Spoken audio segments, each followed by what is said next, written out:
Good evening if you've just joined. Happy Wednesday. Hope you're doing well. We're going to wait for others to join before we get going.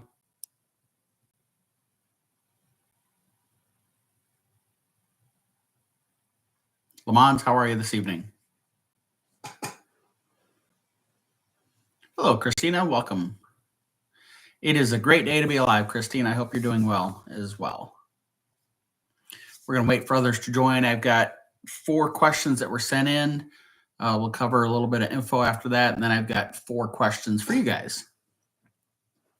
Really, I've enjoyed the last few weeks doing the questions out to you guys and letting you provide your feedback and comments and thoughts. Yeah, doing great, Lamont. Week's going by pretty well. So nothing to complain about here. Hey, Carmen, welcome in. How are you?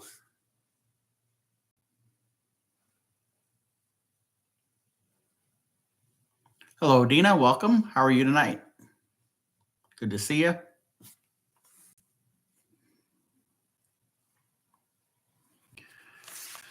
We have some fun stuff to cover tonight, but I'm going to wait for others to join. Carmen, I am outstanding. Well, I guess technically I'm in sitting, but I'm doing very well. As I was saying, I've got 4 questions that were sent in, and then I get a little bit of info to cover, and then I've got questions for you guys, which I enjoy doing. Good. I'm glad to hear that, Dina. That's awesome. All right, I see Lamont, Christina, Carmen, Dina. Who else is with us tonight?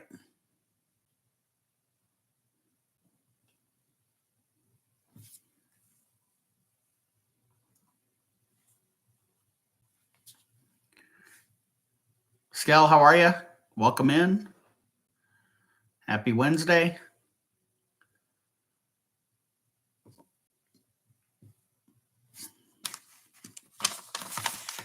So far, none of the people that asked questions are here yet. So I got to wait a little bit for them to join. So we'll just chit chat a little bit here. So how's the weather where everybody's at? We're possibly going to get severe storms here tomorrow night.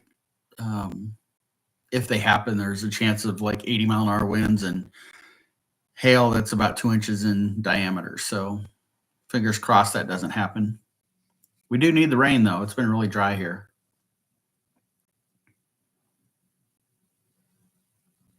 Yeah, I'll just put a baseball helmet on my head and go out in the hail, grab a baseball bat and start swinging away. Now, hopefully we don't have that.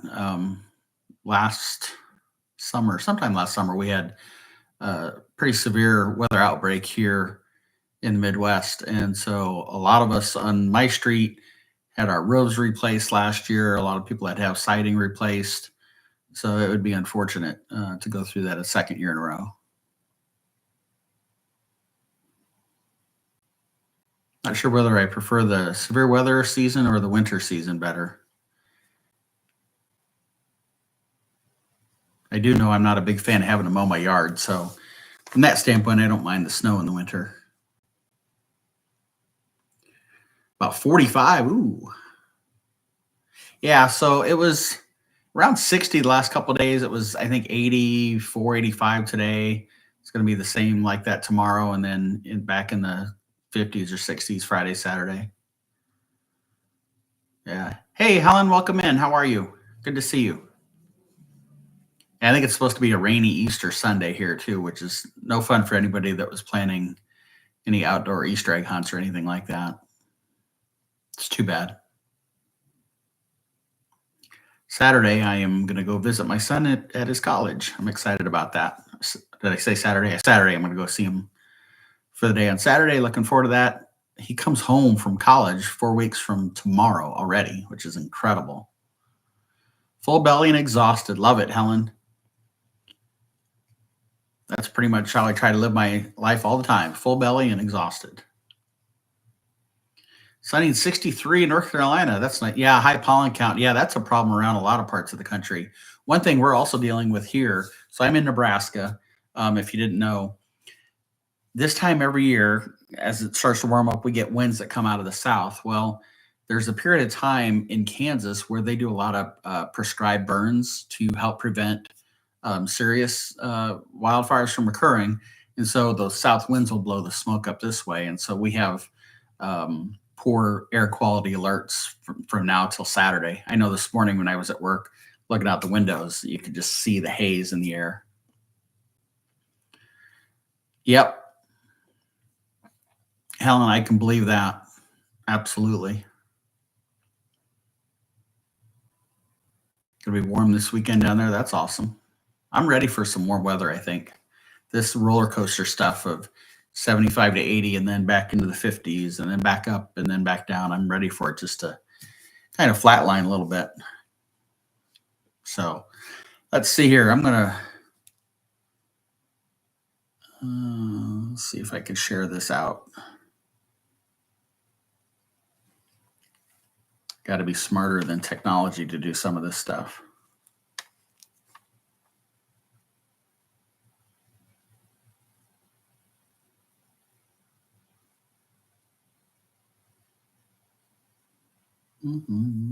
Oops.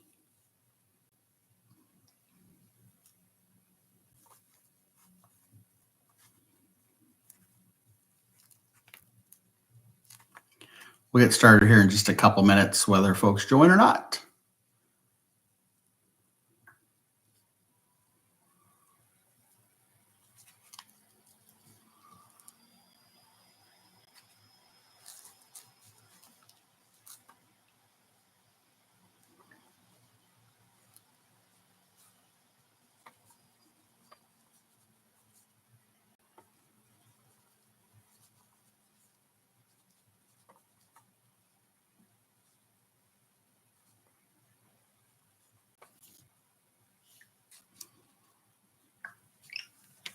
All right, that went out.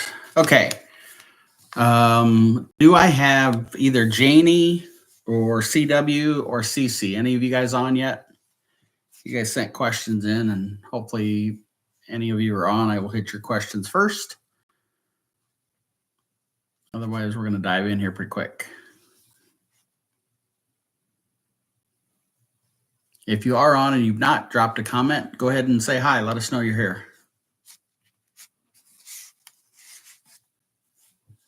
Hey, Jill, snow showers in the morning. Wow. That's a little chilly. Although I know, so yesterday was tax day. We all know that. I know I had my Facebook memories pop up, and I don't remember if it was, I think it was last year, maybe a couple years ago on April 15th, we had a blanket of snow that covered the ground here. So it's can certainly happen. I think, again, I'm losing track of time, but it might have been a couple years ago. We actually had some snow that fell. It didn't accumulate, but it fell in early May, which I've lived here my whole life in Nebraska, and that was the first time I ever remember seeing snow falling in the month of May. I figured this time of year, by the time we get to the middle of March, any snow that we do get, it doesn't stick around too long because it warms up pretty quickly and melts. So, okay, so Janie, CW, or CC, any of you guys on? If not, we're going to roll with their questions, and they can always listen to the replay. And I can bug them later to let them know they can do that. So, all right, well, then let's get going here. The first question Janie asked, when buying party tickets, can you get those on the app? And so specifically party tickets, I think she's talking about the Halloween party, Mickey's Not So Scary Halloween Party, and then subsequently the Mickey's Very Merry Christmas Party. First off, if you're interested, the Halloween party, the tickets have not been released yet. Typically that happens in early May. Last year, they released tickets to resort guests on May 8th. And then a week later on May 15th, they were open up for anybody that was not staying on property. So they give their resort guests kind of early opportunity to purchase tickets.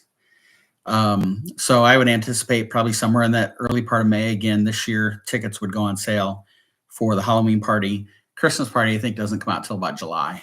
It's really hard to think about Christmas when it's still just April. But yes, you can absolutely buy the party tickets on the Disney website or my Disney Experience app. You can go out to the special events ticket page and you'll find not only the Halloween party when it's available, the Christmas party when it's available, but any of the special ticketed events for like the late night hours at Magic Kingdom or Hollywood Studios or Epcot. Those are there. There's also one at Typhoon Lagoon this summer as well. So all those are out there, and you can purchase those off of there. You can also work through a travel agent, and they will be happy. I should say they should be happy to help you with that. I would certainly be. So yeah, excited for it. Halloween party. I went to it last year. It's a lot of fun. Anybody on here tonight? Have you been to the Halloween party before? And if so, what'd you think of it? I know at least one of you that's on has been for sure. So I better see a comment from them. I'm not going to say who it is. I was there last year. I want to go back. Helen, yes, you were there last year. Yes, it was so much fun. Loved all the entertainment. It was made. Yes, absolutely. You've never been, Jill. Okay, so Helen and Christina, you both been. What's one thing that you just loved better than anything else? Yes, I've been to one. How about you too, Dina? What's one thing you loved from the Halloween party?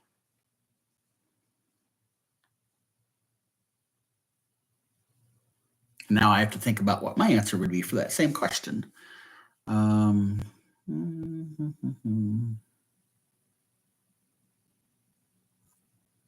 think I'll go with the parade. Yes, the parade is absolutely amazing. The grave diggers in the parade.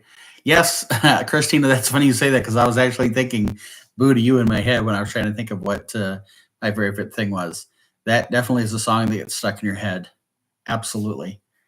Um, Although I would say I'd rather have that one in my head than Small World song. And not to throw shade on Small World. Love dressing up and as adult going to the stations for trick or treating. Yes, Dina. I will tell you, I've never dressed up. I've been to the Halloween party, I don't know, maybe half a dozen times, but it's always so doggone hot that the last thing I want to do is put a costume on. Now I'll have a Disney Halloween T-shirt on, but I never get dressed up in costume just because A, because it's hot, and B, because we just don't really want to take up our valuable suitcase space for a costume when we need to have that valuable space for souvenirs to bring home. But I do absolutely love to people watch the people that are in costume. Daughter and I were Pain and Panic. That is awesome. And your husband was Hercules. So cool. That is really cool, Christina. I love that. I went as Belle, and my husband was the Beast. That's very cool, Dina. I guess I could say I went as the Beast. I wake up every morning, I'm the Beast. But yeah, I do love to people watch the costumes. Some of them are amazing. I think it was our very first Halloween party that we ever went to. Again, it was sometime in September. It was probably 90 degrees out. And God love her, I remember this lady walking down Main Street as Cruella de Vil with the full-on heavy fur coat. Bless that gal for wearing that. Had to plan your costume around the heat. Yes, that's for sure, Helen. And it's funny because here in Nebraska, sometimes you have to plan your Halloween costume for the kids trick or treating around being able to put a winter coat on underneath it. In the last 5 years, we had a Halloween evening where there were snowflakes falling. And while I'm on that subject, any that don't know, on Halloween, I've done this every year now for probably 15 years, maybe 10 to 15 years. I get dressed up as Santa Claus and sit out on my driveway and hand out candy, Halloween candy to kids, but I also hand out candy canes. And the very first, hey CW, I have not gotten your question yet. The very first Halloween that I dressed up as Santa, a family came down the street, mom, dad, kids, they were all in costume. And they asked if they could get their picture taken with me. And I'm like, sure, I don't care. That picture that they took, that was their Christmas card photo for that year. So I was on that family's Christmas card that they mailed out to all their friends and family. I thought that was pretty cool. And every year, parents come down the street looking for Santa and excited with their kids to see Santa. I will tell you one other story that to this day still blows my mind. Again, sitting in the driveway in a chair. I got a table next to me with the bowl of Halloween candy. I got the candy canes to hand out, and this little girl and her little sister came up to trick or treat with me. And the older girl was probably 8, if I had to guess, and the younger one was maybe 5. And I'm not making this up.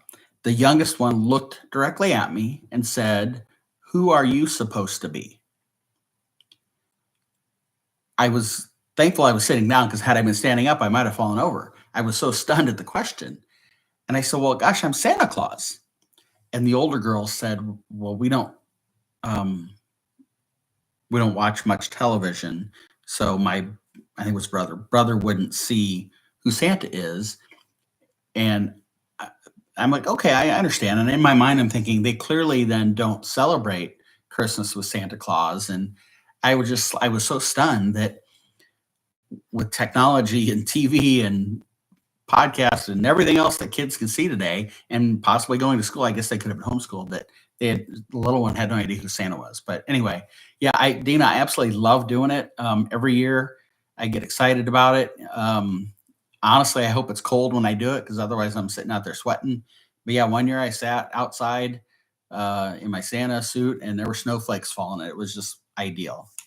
And yeah, that I'll never forget that family that wanted their photo taken with me, and it became their Christmas card that year. So anyway, so we went a long ways from asking about where you buy Halloween tickets. Chris, you're with us, so I will get to your questions.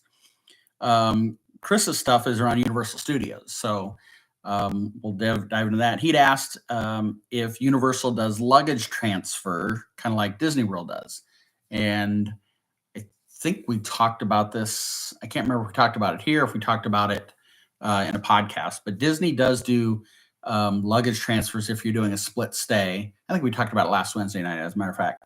If you're doing a split stay at Disney, as long as you're staying on a Disney resort property, and I say it that way because it's Disney, it has to be Disney owned. Shades of Green, Swan and the Dolphin, those are not Disney owned resorts. So they do not do luggage transfer if you're doing split stays. But if you're staying at, say, Pop Century for 3 days and then Animal Kingdom for 3 days, Disney will transfer your luggage to the other resort. Chris, as of early 2025 at Universal Studios in their resorts, luggage transfer service has been canceled. They are currently not doing it. And when they did it, it was still an if then kind of thing. If you were going from the premier resorts to another premier or lesser resorts, they would transfer your luggage. If you were staying at one of the lower level resorts and then going to premier, they would not transfer your luggage. So again, it was early 2025. That service has been canceled across all of their resorts. I looked around, Chris. You can get an Uber from one Universal resort to another. It's about $10 to Uber. So if you were doing a split stay at Universal, that's how you would probably need to do your luggage transfer. Speaking of parades, I think the Easter parade is the weirdest parade I've ever seen. Helen, are you talking about at Disney, I assume? You're going to get me off on tangents because I was getting ready to ask a Christmas party parade question. Maybe I'll jot that down real quick and then I'll ask later.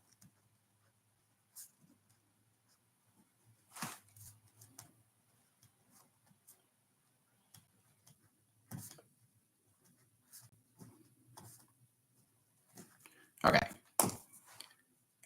Yeah, it is a little bit different. The reason why I asked is because my fam and I were planning on doing Grand Helios and maybe another resort. Okay. Yeah. So Chris, you guys would just need to get an Uber and have your luggage hauled that way. So my guess then, Chris's next question is also universal and probably tied into the fact that his family is planning on doing a trip to Universal. So Chris asked, what resorts are closer to Universal and Islands of Adventure? All right, so the closest resort to Universal Studios to that park is the Hard Rock Hotel. It's like not even a tenth of a mile away. So about 5/100ths of a mile away. It's really close. The closest to Islands of Adventure is the Lowe's Royal Pacific Resort. It's again about less than tenth of a mile away. So definitely walking distance for sure. Cabana Bay and Adventura Hotel are closest to Volcano Bay, the water park that Universal has. I was down there a couple years ago and toured Cabana Bay and then walked through Volcano Bay. It's a real short walk. The hotel you just mentioned it, Chris, the Universal Helios Grand Hotel will be the closest resort to Epic Universe when it opens up. Also within walking distance to the parks, Portofino Bay and Sapphire Falls. Technically, if you want to really be technical, all of the Universal resorts are within walking distance. I say technically, but Surfside and Dockside, it's about a 35-minute walk, and you've got some serious traffic streets to traverse. So I would not recommend staying at those resorts if you were hoping to walk to the parks. So hopefully that helps, Chris. If you have any other questions, you can pop them in here. See, Helen, thinking it would be cute in Easter, spring. Yeah, it is a little weird. Okay, so this is the question. I have two questions that popped into my head about weird. I'll start with the weird question, and then I'll go to the other question. Disney does Mickey's Very Merry Christmas Party. That usually starts end of the first week or beginning of the second week of November, and it goes through December 30th. Is usually the last Christmas party night. No, I'm sorry. It ends usually before Christmas, around the 22nd. I had another thought in my head. So around the 20th, 22nd of December is the last Mickey's Very Merry Christmas Party, where you can see the Christmas parade. But on the very next day, so usually on December 23rd or 22nd, whichever the next day is after the last party night, they replace Festival of Fantasy Parade with the Christmas Parade. That Christmas Parade then runs daily at the Magic Kingdom through the end of the year, through December 31st. And so my question for you guys, if you've been there after Christmas or in that period after the last Christmas party and New Year's, have you seen the Christmas parade during the daytime? And my question is it weird that, let's say, December 28th, to pick a day out, you're at Magic Kingdom, you're watching the Christmas parade on December 28th, and at the end of the Christmas parade is Santa Claus. Is it kind of weird that Santa's in the parade 3 days after he's made his voyage around the world? I always thought that was a little bizarre, but it seems to work. But that's just something that stuck in my mind that I always thought was kind of weird. So I don't know if you have thoughts on that. Yeah, because he's supposed to be on vacation. Exactly. Helen, he worked is really, really busy one night a year. He worked really hard. He's supposed to be on vacation. That's right. I mean, that's what Tim Allen says to Mrs. Claus in Santa Claus 2, right? After they get married, he's going to go on his journey, and then they're going to go on vacation. So that was the one thing, was about Santa still being in the parade after Christmas, which is a little bizarre. But the other question I was going to ask, has anybody, since I asked about the Halloween party, has anybody been to the Christmas party, Mickey's Very Merry Christmas Party? And if so, what is your favorite thing at that party? Yeah, Helen, I guess he has to postpone his vacation until the first of the year. All right. So again, have you ever been to the Mickey's Very Merry Christmas Party? And if so, what's your favorite thing at that party?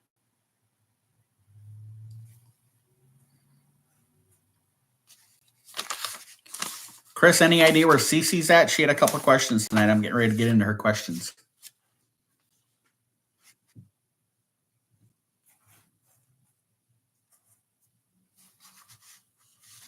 Went to the party in 2017. I don't think we did a lot of the party specifics, so probably the parade again. Yeah. Jill, no, I have always wanted to go to Walt Disney World Christmas time. We loved everything about it. Oh, hey, Blake, how are you? You didn't know what you're doing back then. So, Helen, you're saying that now you know what you're doing. Hey, Brave, how are you? Yes, I'm here. Use it at Extra Magic Kingdom. That's cool. My absolute favorite thing at the Christmas party has got to be the toy soldiers in the parade itself. Never been there, but if you buy a party ticket for that and for some reason can't go, would you be able to have someone else this ticket? I know they. So Dean, if you buy a ticket for yourself and then you can't go, can you transfer it to somebody else? The answer to that is yes, you can. In order to do that, whoever that somebody else is, they need to be in your friends and family in your My Disney Experience app, and you can transfer the ticket to that person. I've done that for clients before who had bought tickets and then they couldn't go.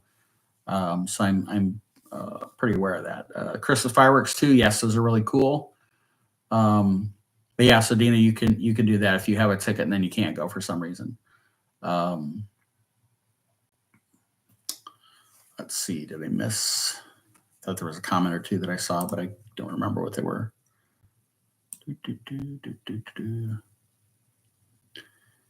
Yeah, so Jill, one of the you said you've never been, always wanted to go to Christmas time. One of the cool things is Christmas at Disney is, like I said, about the second week in November through, really it goes into January.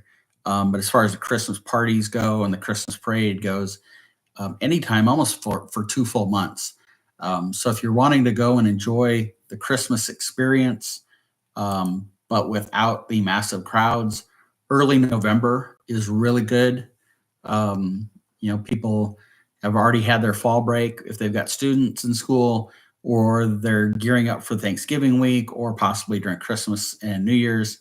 So that's a good time to go, or the first week of December after you get back from Thanksgiving is a good time to go as well.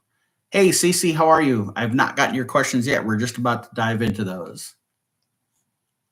Villain show at the end of the night was amazing, Helen. Yes, I would agree with you there. That is a fun show as well.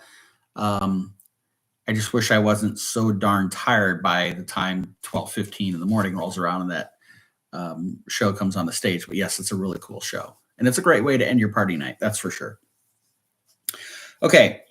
Cece had 2 questions for the group. And if you've just joined, I'll wrap up these questions. I got a little bit of info to share, and then I've got 4 questions for you guys to chime in with your feedback.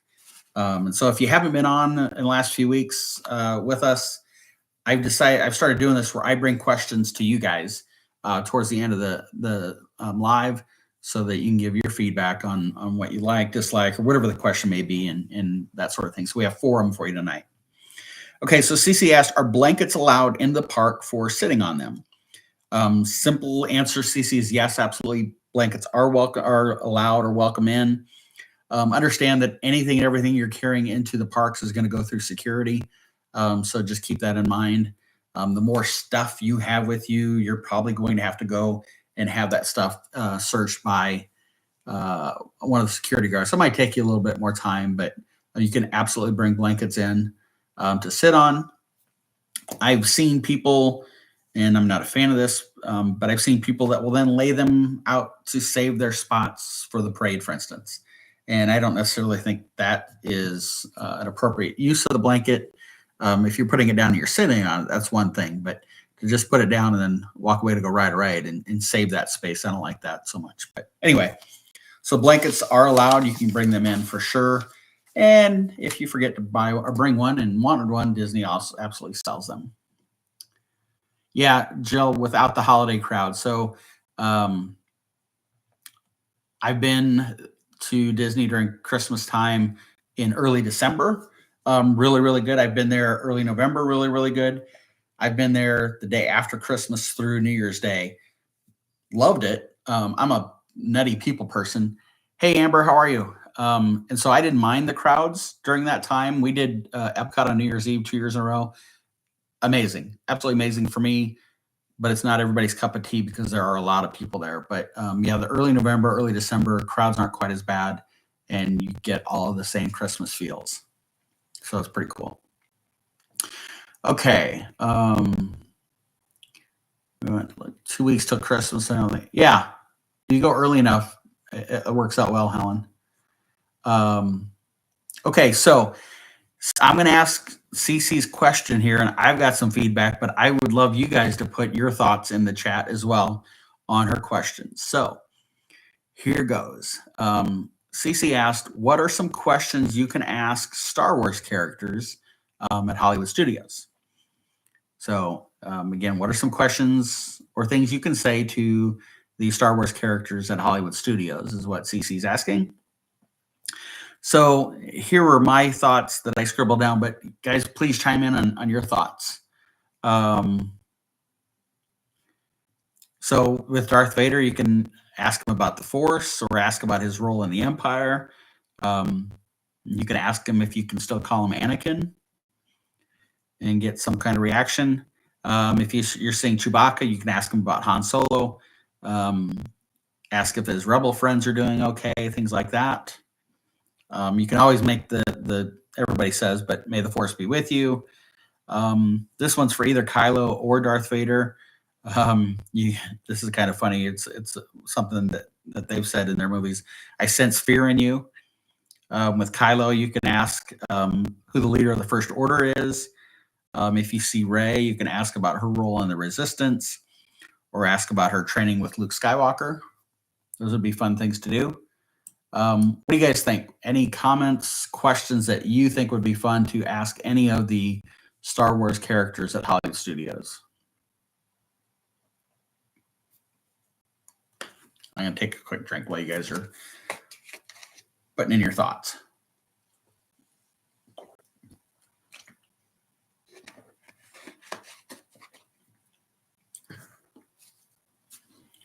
I will say, in all of my trips and all of the characters that we've ever seen, Darth Vader was intimidating, I thought, more so than Kylo Ren.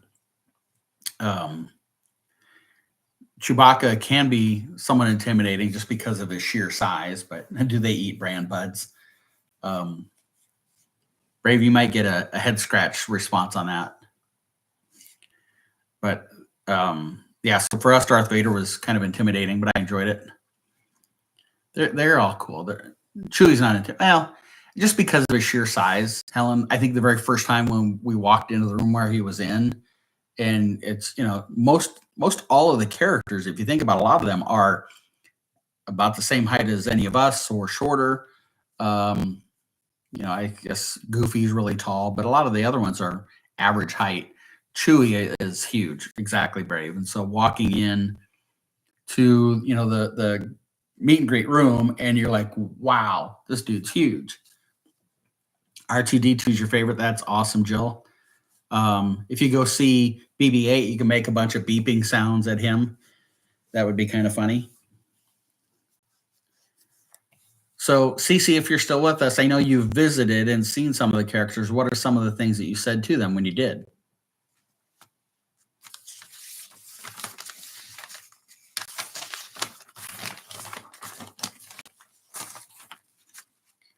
And if you have just joined a little bit ago and I said it and you'd missed it, or I didn't say it since you joined, after I go through a little bit of info here, I've got questions to ask you guys. And that's kind of how we've wrapped up the last handful of lives.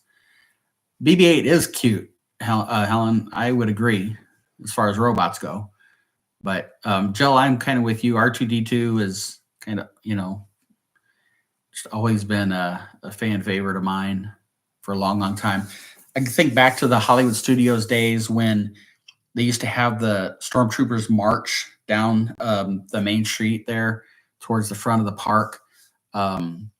Just the marching, choom, choom, choom. It was so cool to see that. They used to do kind of I don't know if I want to call it a stage show, but kind of a stageish show out in front of the Chinese theater. And when they finished that, they walk back. As you're facing the Chinese theater, was to the left. I remember standing there with Tanner, who he's 19 now, but he was probably 5 at the time, maybe 6, and having all those characters walk right by. Such a cool experience. You got interrogated. That's cool, Helen. But But yeah, when they used to do the march with the stormtroopers, there were probably, I don't know, 40 or 50 stormtroopers marching down that main strip there. It was pretty cool. So anyway, Cece, are you good? I knocked out both your questions pretty quick. If you have any follow-up, Cece, you can ask there in the chat, and I'll tackle them. Okay, so since we were talking about Christmas time and going, we have our event. Okay, let me jump back to Jill's comment about stormtroopers intimidating. Back then, when you had 40 or 50 of them marching, it was, I mean, you kind of felt the hair on your arms stand up. I've said this before, and I don't know if any of you guys have ever heard me say this, but when you ride Rise of the Resistance at Hollywood Studios and you walk into that one room and there's, I don't know, it seems like there's 40 or so or 50 stormtroopers standing all in rows. I would absolutely love it if randomly one, doesn't have to be one, maybe two were real people inside the stormtrooper costume and they moved. I think it would shock people who have come accustomed to them not moving at all. You told Darth Vader you'd join the Empire. That's cool, CC. I love that. That's pretty cool. Yeah, I always thought that'd be neat if one of the stormtroopers would move in that room. It'd freak some people out. Anyway, okay, so Christmas, talking about when to go and seeing the parades and the Christmas party and what have you. We have our event coming up this year. Last year we did it in September and we did the Halloween party. Several that are on the chat right now were there. We had a great time, but it was hot as blazes. And so this year we are moving it to November. So it'll hopefully be a little bit cooler and we'll be able to enjoy Christmas. So the dates are November 13th through the 15th. The 13th is a Thursday. I think right now the plan is to all of us to meet or go to Disney Springs together in the evening and do the Christmas tree stroll and see the decorations and enjoy everything that Disney Springs has to offer for Christmas decor. The next day is Friday. Will be a Magic Kingdom day during the day. And then the Christmas party will be that evening. So a lot of us will do that. And then Saturday, this year on Saturday, we're going to go to Epcot. Last year we did Hollywood Studios. But with with Hollywood Studios having that whole Muppet section closed off by summertime, this year there's just not going to be as much at Hollywood to do. So I think we're going to go do Epcot this year. So if you're interested at all, November 13th through the 15th, I've got some information out on the Discord page, the Park Life Podcast Discord page. So you can get that information out there. It was a great time, Brave. It was awesome to meet you and Helen and Amber that are here in the chat. And hopefully more will get to come this year. And we'll get to have a good time and not sweat our tails off quite as bad as last year. So yeah, again, that's in November. Real quick, couple of promos that are going on right now. If you are a Disney Plus subscriber, they have a resort special going on right now for stays June 29th through July 31st. So basically the entire month of July. It's a minimum 2-night stay. The All-Star resorts are $99 a night plus tax. Port Orleans Riverside is $169 plus tax. The Art of Animation Suite, which is a 2-room, is $229 a night. That usually is about $500 a night, so that's a really good deal. And the Savannah View rooms at the Animal Kingdom Lodge are $339 per night. Again, 2-night minimum. Somebody on the reservation must be a Disney Plus subscriber. And then the other, you're trying to make it to Riverside. That's a beautiful resort, Brave. I really like that resort a lot. And $169 a night is a pretty good deal. The other promotion that's going on right now is free dining for stays June 29th through September 30th, October 20th through November 1st, and then December 6th through December 22nd. 4-night, 4-day minimum with park hopper tickets are required for that. And I should state, since I've just read off 2 different promotions and the dates overlap, Um, I'll do that here in just a second, Dina. Um, Disney does not allow you to stack promotions. So the Disney Plus subscriber is June 29th through July 31st, 2-night minimum stay. If you're looking to book that and want me to help you, I'd be happy to do all the legwork for you to get that booked. So that's basically through the month of July. Free dining also runs through that same period. You cannot stack those promotions. You cannot do the Disney Plus subscriber getting the special room rates and the free dining. You can do one or the other. So that's something else. If you work with a travel agent, that's a lot of the legwork that we do on your behalf, is comparing promotions and which one gives you the best bang for your buck, and walk through all that information with you. So those are the two key promotions running right now at Disney World. There are a couple others that are going on that are just about to wrap up. I think they run maybe through May, so I didn't even write them down because we're running out of time on those. Some news that came out in the last week at Disney World. If you were planning a early 2026 trip, the Skyliner will be closed for refurbishment and maintenance January 25th through January 31st. So if you were planning a trip during that window and you were planning to stay at a Skyliner resort, which would be Pop Century, Art of Animation, Caribbean Beach Resort, Riviera, you would not have the Skyliner to take you to Hollywood Studios or to Epcot. They would have bus service during that period of time. And since I mentioned January, Disney has not opened up. Hey, Ronnie, Disney has not opened up 2026 booking yet. So keep that Skyliner note in the back of your head if you're planning an early trip next year. I think I wrote this down somewhere, but I anticipate them opening up 2026 dates probably in the next couple months, if they haven't yet before then. But I think it was sometime in June last year that they finally opened up 2025. So I would expect that to happen pretty quick. The other one, this one hurts a lot to me anyway.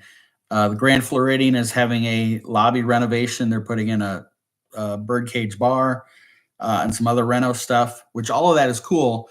But because they're doing that, there will not be a gingerbread house in 2025, which really stinks because I was planning on going to see the gingerbread house during the November event when we're down there.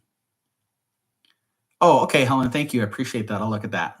I know, Dina, I'm sad too. I feel like they could find another resort of the 25 that they could fit that gingerbread house in for 2025. My fear is if they don't put it up this year, do they just hope people forget about it and they don't put it up any longer? Does the reno, when it's completely done at the Grand Floridian, not leave enough space for the gingerbread house? I'm not sure. Helen, I'm with you. I didn't think it was all that cool looking either, but it is what it is. So no gingerbread house in 2025 because of that renovation going on in the Grand Floridian. I suspect all the other gingerbread stuff will still happen. The carousel at Beach Yacht Club and that sort of stuff. Disney just announced at the beginning of April they are doing a new airport luggage transfer service. This is for the value resorts only, and only if you're flying on Southwest Airlines. On your return trip from the resort back home, you can drop your luggage off, your checked luggage off, at what is called luggage assistance. They will basically check it. They'll take it to the airport, get it to Southwest, and they'll load it on your flight. So you're not having to haul your luggage with you back to the airport on your return trip home. This is something that pre-COVID, of course, this is back when they had the My Disney, Magical Express. You could do the same thing with your luggage back then, and it was more than just Southwest Airlines. I think United, American, and Delta also were flight or carriers that participated where you could have your luggage basically checking it at your resort and they would get it to the airport for you. So right now it's value resorts only, it's Southwest Airlines only. There's some hope that this is their first step towards maybe bringing Magical Express back. We'll see, but it's certainly a good step in the right direction. Jill, are there times during the year when tickets are less expensive than others? So, yes, as of right now, and I just read a story about this today, as a matter of fact. As of right now, Disney sets their ticket prices based on historical crowd levels. So, like for instance, the week of Christmas is always really busy, so the ticket prices are higher. So they'll ebb and flow based on historical crowd levels. So the least expensive right now, and I hate saying least expensive because they're still expensive, but the least expensive time for park tickets is to go all of August and the first couple weeks of September, really before the Halloween parties start up. Those are historically the least expensive park ticket prices throughout the calendar year. There are other times where the prices are a little more manageable, and then you're really busy high traffic times where they're at their highest. But that brings me to the idea that if you're so let's just for argument's sake say next month they open up 2026 trips. If you think you want to go in 2026, what I would tell you is book the trip as soon as you can with tickets and resort stay to your package. It's a $200 deposit. That deposit is refundable all the way up to 30 days prior to check-in. So if something happens and you can't go, you can cancel the trip, get your money back. But the reason why I tell you to book it as soon as possible is you're now price protected. If I were to book your trip, say on May 5th, it opens up and I'm booking your trip for August of 2026, for instance, whatever the quote is, whatever Disney says this is the price, put the $200 down, you are price protected. If Disney raises rates for the resorts, if Disney raises ticket prices, you are completely insulated by that. Conversely, if Disney announces a promotion that your trip qualifies for based on when you're going and the parameters around it, I can apply that promotion and reduce the cost of your trip. So we can always save you, but if you book, you'll never have to pay any price increases that Disney comes out with. So that's something to consider.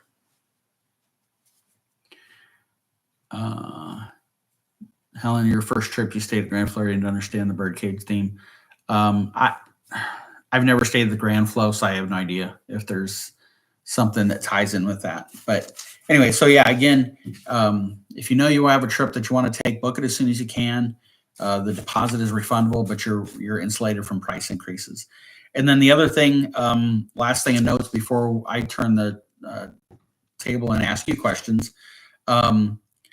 Disney announced that starting May 21st, both water parks, Typhoon Lagoon and Blizzard Beach, will remain open at the same time through the summer. It's the first time since before COVID that both water parks have been open at the same time.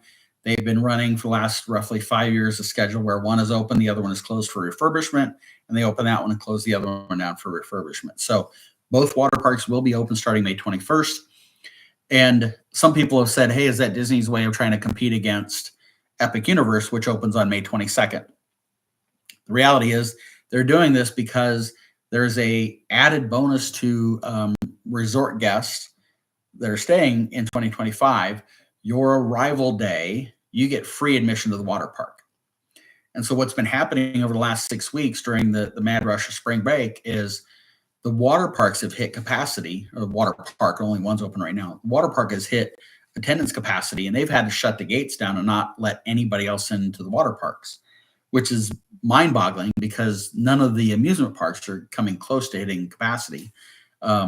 So people who have not been able to get benefit of that added feature that they're offering in 2025. And so opening up both water parks will alleviate that problem.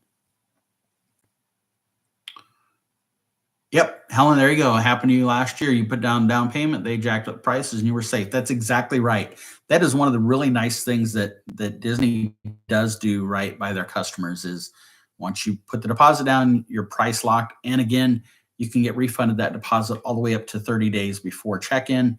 And if you're not really wanting to cancel, you can always move the trip out. If you're inside of 30 days, and this is kind of a sneaky way to get around that whole, you're inside of 30 days, we can't refund the full amount. Change the trip date. push it out 6 months, wait a week or two, and then cancel the trip. If you have to do that, that's a way to go. Blake, one of the 2 water parks is always open year round. They don't close them just because it's December or January. They're open year round. There will be days where it's cold in Florida, and they will close the water park for that particular day or maybe a couple days. But one of the 2 water parks is open year round. And I say one of the 2 because, again, for the last 5 years, they've only had one open. The other one's closed, and then they refurb, and then they flip, and 6 months later, the other one's open, and the one that had been open closes for refurb. But one of them is always open year round. Or one of them is always open, I should say, throughout the entire year. So, okay. Anyway, okay. You guys ready for my questions to you? I have 4 of them. Okay, so here I will ask my first question. Put your answers in the chat and we can discuss them. And if there are any questions that you guys are thinking of that you want to ask, please put them in and we'll tackle them. So I appreciate that. So here's question number 1. You're going to go to the Disney bubble down at Disney World for 1 day, but you're not going to be in any of the 4 parks or the water parks. What are you going to do with your day inside the bubble outside of the parks? Give you a second to think about that. Put your answers in, and you can give me more than one answer. That's okay too.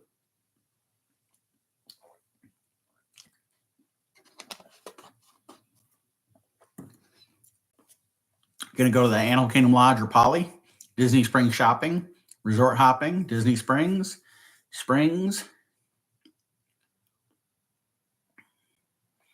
resort hop. You're going to stay there. You're going to cry and wish you were at a park, and then we'll do the monorail crawl. So, Amber, in all of our trips, I'm pretty sure about this. I'm pretty sure this is accurate. In all of our trips, we may have only had 1 day that was a non-park day. And that was a trip that we were there for like 12 days. And so we needed a break. But otherwise, we've always been park people. And so, yeah, the idea of being in the bubble and not being inside of one of the parks, it almost makes me start to tremble a little bit. But when you start to look at all of the different things that are available outside of the parks, I mean, you could spend an entire week down there not going to a park and have plenty of stuff to do. Springs on the Boardwalk, says Brave.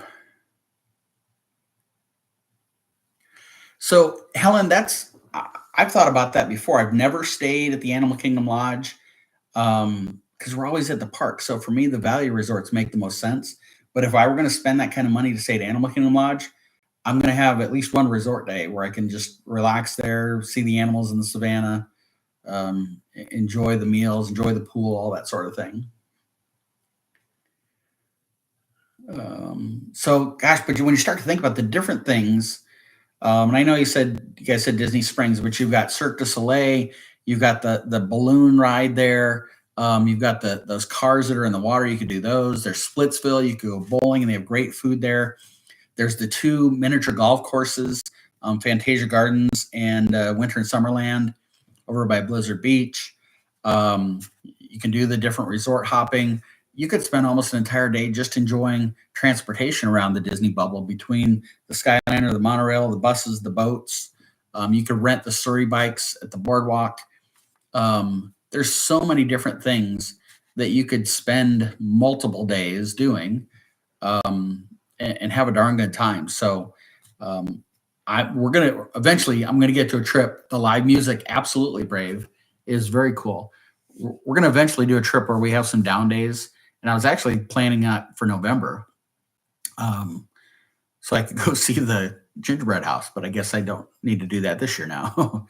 But that's one of the things I hope to do is to get a couple trips in where we don't go to the parks and do some fun stuff. And I would even consider, if it falls right, I'm kind of cheating my system here, but not doing a park all day long, but then doing the extra hours, the special ticketed event for one of the parks in the evening that usually runs from like 10 to 1 a.m. and you get free pop and popcorn and ice cream treats, and all of the rides are open and very limited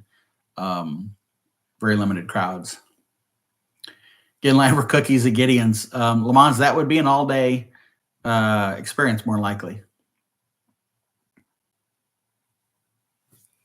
Oh, Carmen, you thought about that as far as like having a non-park day during the day, but then doing the extra hours? I think the extra hours ticket is about the same price as a full day park ticket. But you're not in the park nearly as long, but the crowd is very limited. There's, the most popular rides, from everything I see, you get a 10, maybe 15-minute at most wait time for those. All the other rides are walk-ons. So that's something that I think we would probably do. And if you really want to try to have a nice relaxed vacation, the day of the nighttime party, you're not doing anything. And then the day after, you're not doing anything, so you can sleep in a little bit. But that's absolutely something I think that I would enjoy. All right, you guys ready for question number 2? Question 2 and 3 are going to kind of sort of tie together. So question number 2, now we're back inside the parks. What is your one, you can only have one, what is your one must-have snack each trip you go? Inside the parks, your one must-have snack.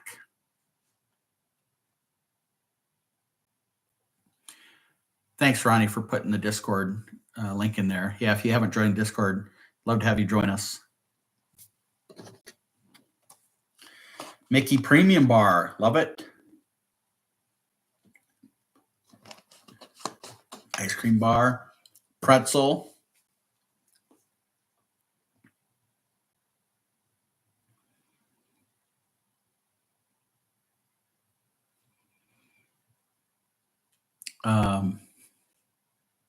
Brave, I'll circle back on your comment here in a second. Never eaten the same thing twice.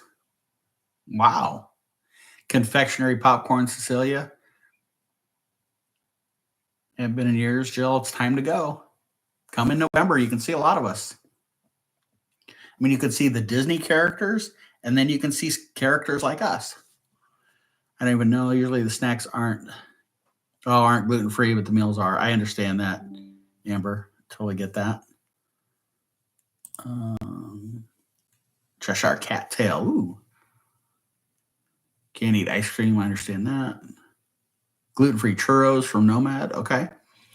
So, Brave, I'm going to circle back here. As you said, you feel corny, but it's popcorn.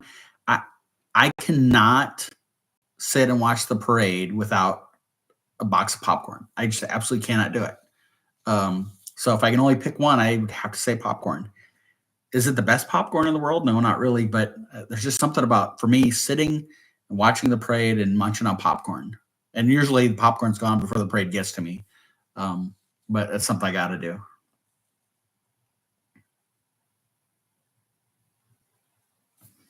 So, Brave, if it's a corny answer, then there's at least 2 of us in the corny column.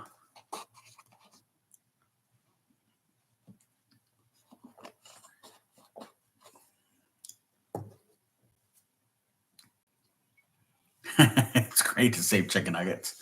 That's funny. But Helen, you said you took a popcorn bucket of your friends once. That's one thing too, real quick. If you do have a popcorn bucket, like my Mickey Mouse one up there, or the Mickey Halloween bucket there, or just the standard buckets. I don't have any of those with me in here right now, but you can bring those back to the parks year after year after year, and they will get you the refills for like $2.25. So they do not expire. It does do the trick, Brave. I'm totally with you on that. Popcorn was second, Carmen. No, this is one of those questions. There's absolutely no wrong answers. That's for sure. Okay, so I said question 3 and 2 are kind of related. So question 3 is this: what is one? We're still inside the parks. What is one snack that you've never had but want to have next time you're there? And I'm going to be honest with you. I wrote these questions down, but I didn't really even think about my answers. So I have to sit here and think about an answer that I want to give for that. So again, you're inside any of the 4 parks, a snack that you've never ever had, but you want to have. What is it?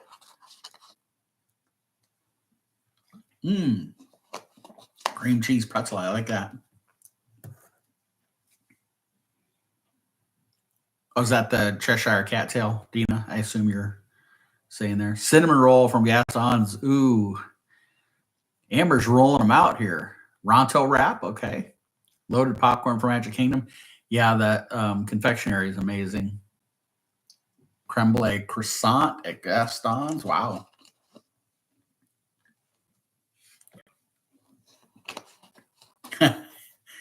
Amber.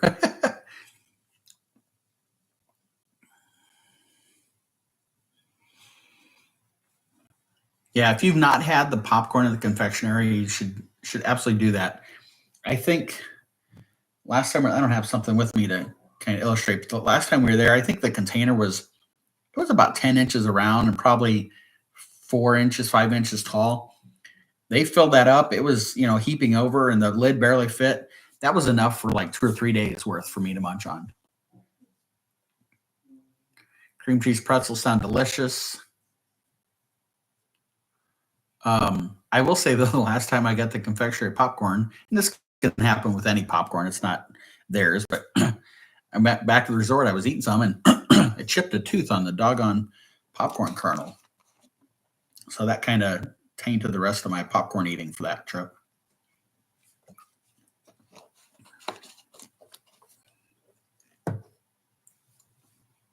Yes, Carmen, absolutely. So I think for me, it's the cinnamon roll that Amber mentioned. Would probably be my one snack I've never had, but I'd like to have. Now, I'll say it's a snack. You could probably almost call it a meal, but there's a snack that I've never had that I have no desire to have, and that's the big old turkey leg. And that's a no go for me.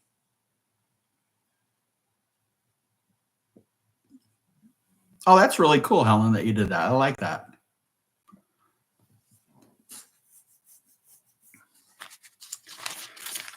All right. You ready for my last question? This we'll see what kind of answers we get here. This should be fun. Okay. If you could bring back one, we'll call it extinct Walt Disney World attraction, so something that used to be in one of the 4 parks that is no longer there anymore, what would you choose? I have about 18 different ones written down. Not that those are all my answers, but those are just ones I thought about top of my head. So if you could bring back one extinct Walt Disney World attraction, what would you choose? Alien Encounter, says Blake. Ooh, Jedi Training Academy. I like that, Cece. The Electric Parade, Carmen. Now, at least you do know that they're coming out with a new nighttime parade this summer at the Magic Kingdom. So that helps taint the loss of the Electric Parade, but that was on my list. Helen, I had Icicle Lights written down on my list.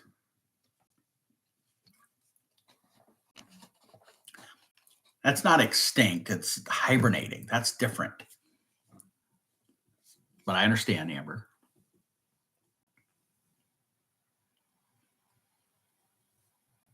20,000 Leagues Under the Sea, Le Mans, that's on my list that I wrote down. Yep, Jill.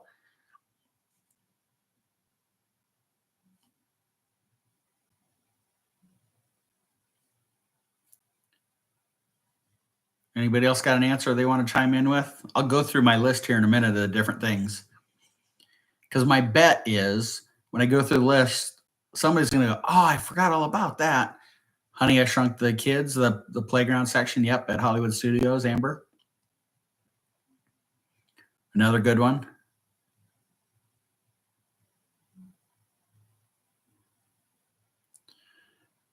There you go, Brave.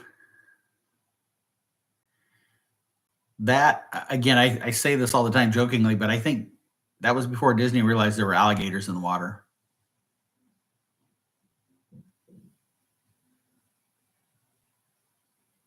I thought maybe you upgraded Brave to 8.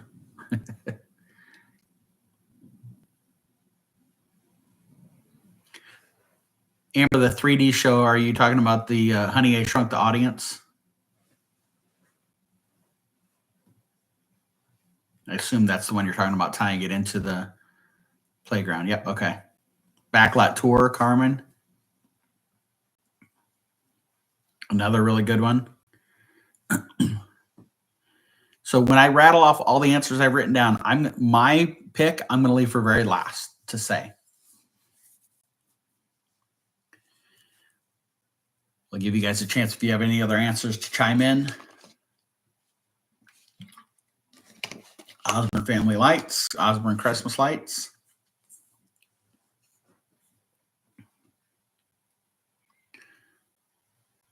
Cafe on Tom Sawyer Island. That's a good one, Blake. A lot of people don't think about that.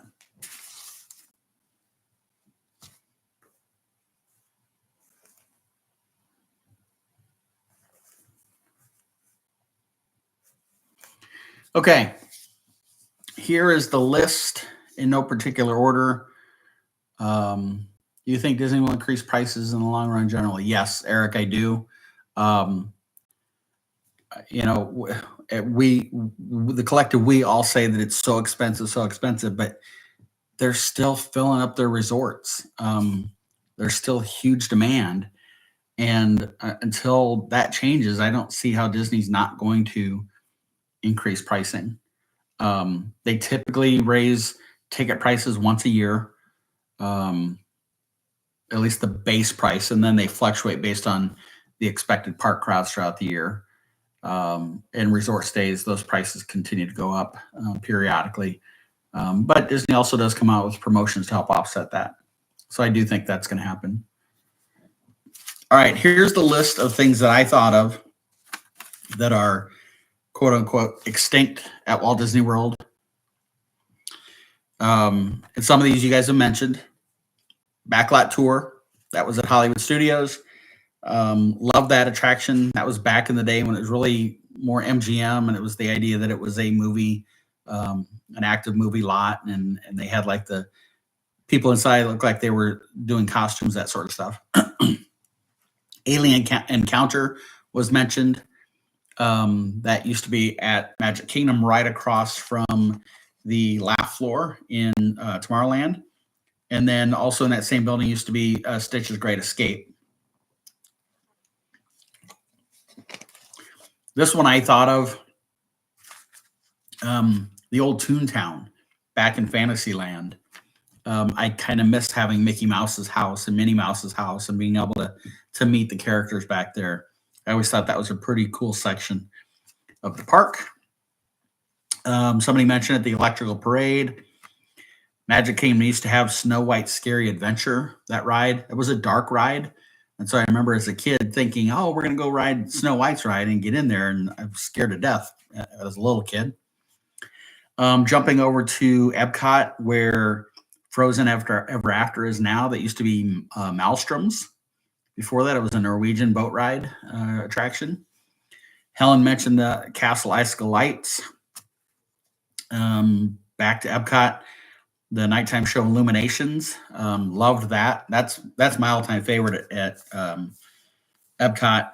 And then prior to that was Harmonious, which was a really good show. I'm sorry, after Illuminations was a really good show, Harmonious. I enjoyed that. My absolute favorite at Magic Kingdom for nighttime fireworks was Wishes. That will always be my favorite. Back to Epcot, I'm all over the place here, but back to Epcot, Horizons was an old attraction back in the day. The Skyway, which is basically a ski lift ride in the Magic Kingdom. You went from Tomorrowland over by Buzz Lightyear to where the Rapunzel Tower and bathrooms are over in Fantasyland. That ride was pretty cool. You had Mr. Toad's Wild Ride in Fantasyland in the Magic Kingdom. Somebody mentioned 20,000 Leagues Under the Sea was there. The Great Movie Ride. I don't remember if anybody mentioned that one. That was a huge hit at Hollywood Studios. That's in the Chinese Theater where Mickey and Minnie's Runaway Railway is now. Also at Hollywood Studios, anybody remember the Lights Motor Action Stunt Show, the car stunt show? That was a fun thing. That was only there for a handful of years, I think. And then the last one on my list, and I saved it to last because this is my absolute favorite extinct attraction. And if they bring it back, I would be doing cartwheels. And somebody mentioned, I think it was Carmen, the Osborne family Christmas lights. That used to be over in the streets of New York, in Hollywood Studios, which is essentially where Galaxy's Edge is today. I could sit there for hours watching the lights with the music, and they'd have snow falling. It was such a cool Christmas experience for me. I remember a couple times there with the family. We'd all go in that area, watch the light show for 10, 15 minutes, and the family would be like, "Hey, are you ready to go? Let's go ride X, Y, or Z." And I'd say, "You know what? I'm staying. You guys go ride." So I would absolutely adore having that come back somewhere. I always felt like when Disney needed to take it out of there, which they did because they were doing Galaxy's Edge, that they could have put it somewhere else, even put it at Disney Springs. And that just made me think of one other one. Forgot about Skilos. Yep, Lake. So I guess I'd call this extinct. They only had a run for one season. And I've not heard if they're going to bring it back next year. And that would be the drone show at Disney Springs that they had running through the summer last year up until I think it ended on Labor Day weekend. I never saw it in person, but I watched it streamed live several times. It looked like an amazing show. So I'd like to see the drone show come back. Anybody think of any others?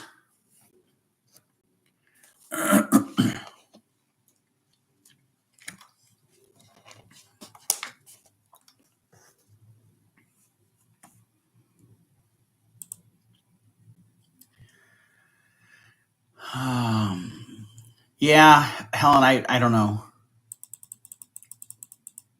I don't know if they will or not, but Disney had no issues with the drone show. It was out over the water, so it was well away from any of the spectators. So we'll see. There's been no talk about it whatsoever. I don't know if that was a one and done or what the case is. But let's see here. Today's what, the 16th of April? 1, 2. We are, if my math is right, 1, 2, 3, 4, 5 weeks from tomorrow, Epic Universe opens at Universal Studios. So that'll be exciting in a number of ways. Obviously, just the park itself and the attractions, but it's exciting to see what is May 22nd through the end of May like at Walt Disney World at the 4 parks there. Is there a distinct drop in crowd levels at the Disney World resort or parks because people are at Universal? Are the parks busier because more people have flocked to Florida and maybe doing a week and a half long vacation and doing both destinations? That'll be interesting to see. But again, that's 5 weeks from tomorrow that Epic opens up, and I'm sure Universal is excited about that. I know they've been doing previews for the last week or so with employees and family and friends, that sort of thing. So pretty cool deal. Helen, I would agree with you. The drone craze has seemed to die a little bit after that. There was also a thing up in the Northeast, I think in New Jersey, where there were a bunch of unidentified drones that were troublesome. And again, I think you add all that stuff up and the craze has kind of died off. So maybe they don't bring it back. We will see. Yeah. I'm sure I forgot some extinct attractions, but it's a pretty good list of things. Let me ask this: any attractions that I mentioned that you never got to do? Some of you might be too young to have done things like 20,000 Leagues Under the Sea or Mr. Toad's. Some of those closed down quite a while ago. probably 20 years ago or longer at this point. I think some of them closed in the 90s, so 25, 30 years ago.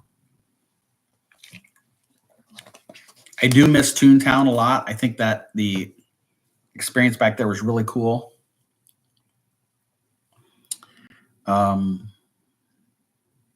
There are a few on here that I really miss. The Nighttime Parade, which again, we'll get the new parade, and hopefully that'll help some. Illuminations, Wishes, Harmonious, those are all really good. Osborne Lights, I mentioned. Great movie. The Great Movie Ride at Hollywood Studios. A lot of people assume they closed it so that they could do Mickey and Minnie's Runaway Railway, and that's not true. The contract between Disney and Turner Classics, who owns the rights of most of those movies, ended, and Turner did not want to renew the contract. So Disney had no choice but to shut down Great Movie Ride. 20,000 Leagues and Mr. Toad's Wild Ride. I vaguely remember Mr. Toad's and vaguely remember Snow White's Scary Adventure, but I know I did them. 20,000 Leagues will always stick out in my mind. As a little kid, man, I thought sure we were in a submarine and we were underwater, and probably the first time or two as a little kid, 5, 6 years old, I probably thought those were real fish that we were seeing and real octopus. But I do think back now and think how tight that walkway was to get into that ride, and how if you were claustrophobic at all, that was not the ride for you. Le Mans, I would agree with you. I hope they never do that again with the birthday cake. I completely agree. Helen, you mentioned the icicle lights. I don't think they're ever coming back. I think Disney has seen what they can do with projections, and it's really pretty cool what they can do. Personally, and I know you won't like this, I'm glad they stopped doing the icicle lights. And it had nothing to do with the lights themselves. I loved them. Once they were up, they were beautiful. But I was probably there 4 or 5 different times in the fall, and they had a big giant cherry picker blocking my view of the castle because they were hanging those doggone lights. And so for me, I was always turned off by the lights because of the effect of having the cherry picker, the boom truck there to put to hang lights up. So that's why I was always turned off, I guess, if you will, for the lights, simply because of the impact in that. But once the lights were up, I loved them. Carmen, yes, Mickey Minnie's House, I love that too. Absolutely loved it. Dana, a lot of those you've never done. You're just such a young spring chicken. You wish Stitch would take over the castle for the movie. That's pretty cool. Speaking of Stitch, I read this story, never thought about it before. So we mentioned Alien Encounter, and then that same building was Stitch's Great Escape. And so many people have thought they should renovate that and make a new attraction. That building is attached to the building that Cosmic Rays, the quick service restaurant, is at. That building has been there since the 70s. If they were to start doing renovation for the ride side of that, they would have to close the restaurant down because inevitably they would have to bring that whole building probably up to 2025 code for various reasons. And if you didn't know, Cosmic Rays, I think from I don't know if it's volume of customers, volume of food, or if it's money spent, is the busiest quick serve fast food restaurant in the country. And when I say that, I'm not comparing it against all McDonald's, right? That's not fair. But take one McDonald's restaurant, Cosmic Rays blows it out of the water. From the article I read, Cosmic brings in over $1 million per week in food sales. And so Disney absolutely could not afford having that whole thing shut down for 6 to 12 months to do a renovation to add a new ride. And so it's for them, they use it for storage. I think they've had little makeshift shops out there during some of the parties, that sort of thing. People Mover also runs through. Yep, that's right, Le Mans. So that would be problematic there as well. Speaking of that, did you know that the People Mover was there before Space Mountain? So imagine that. They had it, and then they built Space Mountain to accommodate that ride to go through it. I thought that was pretty fascinating. But anyway, if anybody ever hoped that they bring Alien Encounters or Stitch's Great Escape back, it's not going to happen in that building. That's for sure. I've seen, I think in the last week, some new permits came out for the work that Cars Land is going to have, which means Tom Sawyer Island and Liberty Bell. We're probably getting closer and closer to the time that those are going to be extinct, going with that term that we used earlier. And that's always, it's kind of a bittersweet scenario, right? You think about Triceratops Spin being closed down, and pretty soon, you're going to have the rest of Dinosaur Theater and that sort of stuff closing down. And it's sad to see them go, but then look at what we get, right? So it's exciting for that sort of stuff. Show this off real quick. If any of you were not with me last week, one of our good friends who was down with us last fall for the get-together sent me this lovely pickle plush. Hey, Project Loop, how are you? So I thought I'd share that with everybody. I think I got that early last week, so I shared it last week with the group. So a lot of fun with that. There is zero. Yes, Helen, the shirt would look good. There is zero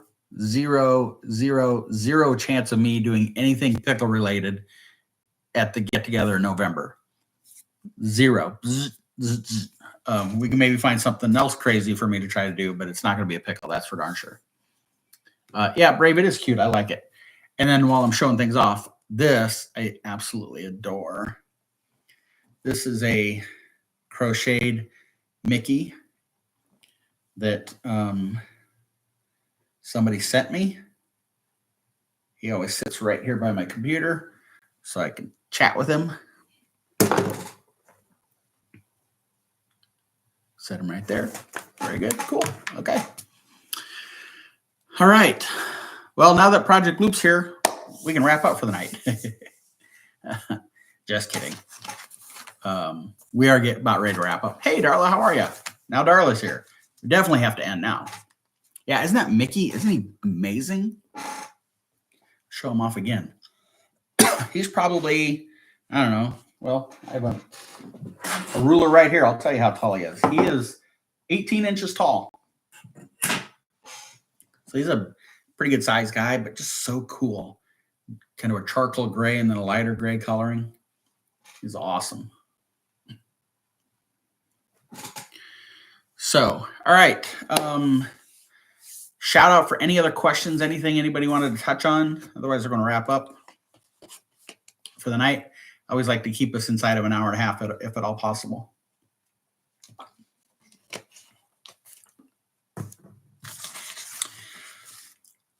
Ronnie put the Discord link in the chat. If you're not a member of Discord, I'd love to have you join us. Can put in your questions for us to review, or topics. They don't have to be questions or topics to review on our Wednesday night lives. If you have a topic that you would like to have as a future podcast, share that with me as well. What the heck did I just do? Oh, I did Lightning Lanes on Monday's podcast a couple days ago. That went out. It's on Spotify, on Park Life Podcast. It's also on this YouTube channel here. I'd love to have you take a listen. Provide your feedback. Always like to hear that from you as well. My couple of future podcast topics that I'm planning on doing, and not necessarily in particular order, but I want to do one on the pros and cons of buying Disney gift cards. And when I say that, I don't mean like buying a $50 gift card. I'm talking about going to Sam's Club or using your Target Red card and buying like a $500 gift card and getting 5% off. So I want to talk about the pros and cons of doing that. That should be interesting because I can talk about the pros and cons, but then I have a spin on it to cover with you. So that's one of my future podcast topics. And then I'm doing a generic one of when to schedule. So when to book your trip, when dining opens up, when the enchanting extras open up, when to do lightning lanes, when you can do online check-in, when you can do food ordering, when you should book your transportation from the airport to your resort, when you should book or reserve a stroller or an ECV, all of the different things that go into a trip, the windows and when you should consider doing those. So I want to do a podcast on that. Blake, when will y'all start discussing next year's meetup? So the dates are already set, Blake. It's July, November 13th through the 15th is the meetup. They're on the Discord page. Again, if you haven't joined Discord, there is a page on there. I put a little bit of information out there a couple weeks ago about kind of a generalized plan of what we're going to do. There's also a registration link on there. I'd ask if you're going to attend to register. It just helps me know who's coming and how many are coming, so we can plan accordingly with that. But yeah, each week on this, Blake, probably for the next handful of weeks, I will certainly talk about the meetup this fall. We wanted to do something that was in a time of year where it wasn't quite as hot as it was last September, and also opens up the door for all of us to enjoy the Christmas decor and the Christmas party at the Magic Kingdom this year. And look, last year's meetup was the first one we'd ever done, and I had zero idea of what to expect. We spent a year planning, and I had all these grand ideas of, this is going to happen, that's going to happen. We're going to have all these people come. And honestly, when I showed up, I had no idea what to expect. And some of you guys were at it, 20 of us, 30 of us, somewhere in that neighborhood, between ourselves and our spouses, families. And I thought it was amazing. The Thursday night thing was a lot of fun, minus the pickle thing. For me, that wasn't so much fun, but just to get to meet a lot of people. I think I told the story last week that the whole weekend was amazing, but one of the things I remember and will remember vividly for as long as I can remember is the day of that Thursday, that afternoon, sitting at Pop Century, my wife and I having a late lunch with Wolf, who you'll see on here at times, Tina and her family. And just the first time we'd ever met him face to face, sat and chatted for a couple of hours, and it was just so fun. It was relaxing and just kind of neat to meet some of the people that we see in these chats all the time.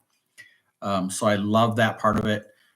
Friday at the Magic Kingdom was a lot of fun, riding some of the rides with some of you. I know that there were a handful of us that did Tiana's and got soaked on that ride. Doing the Halloween party that night was so much fun. Helen, if you're still on, sat with us watching the second parade that night. Had a great time with that. Got to ride some rides with some people. There were a handful of us that did the laugh floor together. And Lori was, if you've ever seen the laugh floor show, they have audience members that they pick out and put you up on the screen. They have you do something. And so Lori's thing where she was supposed to pretend that she was an alien, had to do the antennas and make alien noises. Her alien noises were drowned out by her snorting because she was laughing so hard. And the rest of us were laughing and crying because we were laughing so hard. And so those kind of things are just priceless. And so I'm excited to get to do that again this year with those that can come.